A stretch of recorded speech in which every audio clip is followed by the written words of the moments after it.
This is the Young Investor for the New Investor podcast, and it is day 38 on our journey towards financial freedom. I have had some very interesting days in Bangkok as part of my company's yearly conference. It allowed me to hold plenty of mini conversations with colleagues and senior leaders of the organization, leading more often than not us talking about investing. And on top of business as usual, but I obviously spoke with a little bit more passion and conviction about that subject, as I believe for me it is an actual matter of survival in the long term. But what was quite interesting was to note the number of young and senior leaders who are still disconnected from this world, as I was not so long ago, and however were through our conversations equally passionate about knowing more.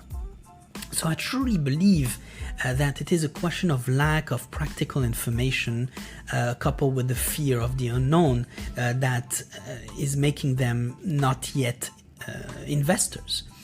And I was asked questions like, okay, but once you have started investing, how would you tackle the next financial crisis? Or which stocks would you then advise me to buy? Or how much gains have you made so far? All these questions pinpoint to a clear obsession for the short term, which is a behavior typically associated with the consumer, not the investor. And I know exactly what I'm talking about, as I was the perfect consumer myself and for a very long time. The investor will only evolve on a playing field for the long term. Every single decisions that he takes will have the long term in mind only. While I could easily answer those questions for them and satisfy the person listening to me, it is clearly a question of mindset and self-education about the subject of investing. However, we are all experts in knowing how everything functions within the consumer society, down to being able to evaluate prices of goods and services out of our heads. Or being able to even do that while traveling in foreign lands, or knowing exactly how a bank loan functions. We would actively even research online for the best products, for the newest trends, the best prices, and when to buy at the right time. We're masters in perfecting the art of consuming. We got real good at it while being convinced that this is why we wake up every morning, to continuously perfect our living standards by always buying more stuff. Grand vacations all over Europe, let's say, or multiple jackets, 7 pair of pants, 17 caps, 12 pairs of shoes, 3 phones. All of this while being completely unaware that such a trend will lead to your personal financial failure. After all, we have entrusted our money to a pension fund or a so-called financial advisor every single month. And we know for a fact that it will be safe at retirement, which in return means that you can actually enjoy your life right away to the fullest.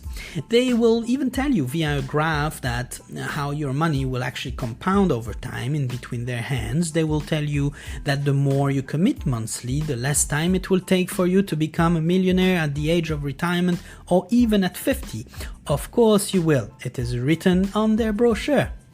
You are safe, they tell you. Then why should you invest if people do it for you? Should I had listened to them 2 years ago, I would have certainly not made the level of return I have achieved so far by self-learning the art and science of investing. Investing is both an art and a science. I strongly believe, however, that it is more art than science, as the real return rests in your ability to deploy patience, discipline, perseverance, and your ability to control your emotions, stay focused, and being obsessed about the process of achieving your financial goals. Ultimately, make you a better man or woman over time.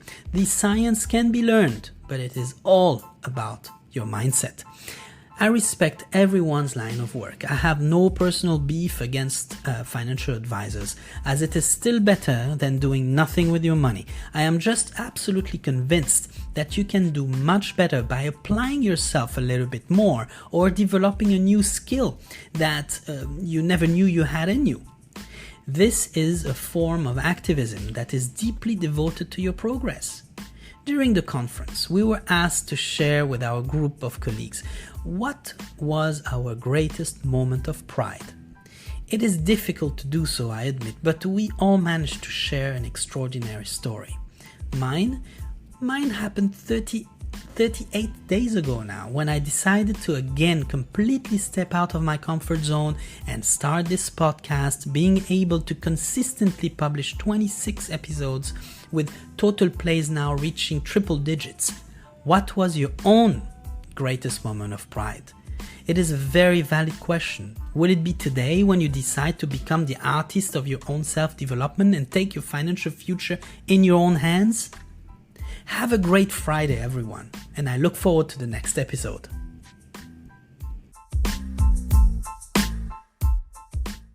The podcast you just heard was made using Anchor. Ever thought about making your own podcast? Anchor makes it really easy for anyone to get started. It's a one-stop shop for recording, hosting, and distributing podcasts. Best of all, it's 100% free. Sign up now at anchor.fm/new. That's anchor.fm/new to get started.